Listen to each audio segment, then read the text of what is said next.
Hello, sports fan. This is Stephen Hill for JustMyPicks.com, and I'm bringing you a very special breakdown of the Green Bay Packers taking on the Jacksonville Jaguars. Before I get right into that, we want to make sure you're subscribed to the YouTube channel so you can get all the hottest updates, all the biggest breakdowns and prognostication from Just My Picks each and every week during the NFL season.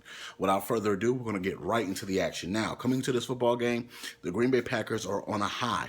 You got to keep in mind that they still have Julius Peppers, Clay Matthews, after they were accused of using PEDs. The NFL cleared them, so they are back. Keep in mind, Aaron Rodgers is a happy guy. He has his best wide receiver and Jordy Nelson back. You're looking at overall the Green Bay Packers. Eddie Lacy has lost a lot of weight. He's in game shape. He's cut down a lot. So you're looking just at the Green Bay Packers as a potential Super Bowl powerhouse.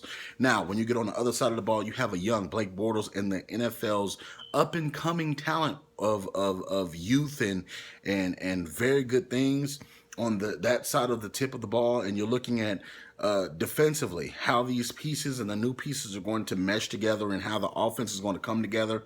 Blake Bortles and the Jaguars are a bunch of bad kids.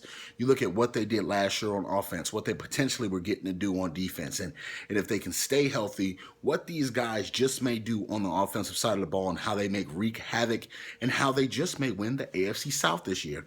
I'm telling you, these and also the Oakland Raiders are two teams to watch, Jacksonville and Oakland, and seeing how this offensive production and talent and on the defensive side of the ball, how they're meshing, how they're bringing in solid veterans, how they're playing a hard-sought football game in and game out.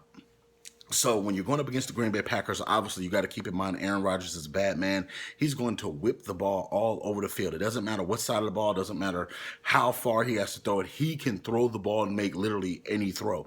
Jacksonville has to be patient. You got to keep in mind you cannot get frustrated early when Aaron Rodgers escapes little pass coverages and he runs occasionally for a first down. You have to keep your lane discipline. You have to keep your coverage discipline, and you have to focus in on keeping a maintained pass rush. When I mean maintain pass rush, you can't have one defensive end just shooting out 5-10 yards up the field, because then you give Aaron Rodgers a hole where he can dip out, look downfield, and throw the ball. You have to maintain a solid pass rush where everybody's moving the pocket back and collapsing at the same time. And I think that if you do that, you're going to put pressure in Aaron Rodgers' lap, which he absolutely hates. A lot of these quarterbacks cannot take pressure straight down the middle. So I'm thinking if you use a couple of blitzes, send these linebackers straight down, and you can possibly get to Aaron Rodgers, throw off his target as far as where he wants to set and throw the ball. Even though he can throw the ball passing-wise on the run, he's more accurate, and mostly all quarterbacks are mostly all accurate when they're standing still throwing darts. So I think that Jacksonville is going to have to open up the blitz book. You know that they're going to have to pull out all the stops. They're going to have to pull out no vanilla defenses. They're going to have to pull out the best of their cover two, their man-to-man, their blitz scheme. So I think overall in this game, it's going to be a very close game, a very high-scoring affair. I think this game is going to be in the 35s to 40s for both teams. I think that both these offenses are too talented to be shut down in week one. You're going to see a lot of rust on both sides of the ball for the defenses. So I think the Green Bay Packers are going to pull this one out with a score to the tune of 38-42, just barely pulling it away. But I think both these teams are young, both these teams are talented and good, and I think the Green Bay Packers once again are going to win.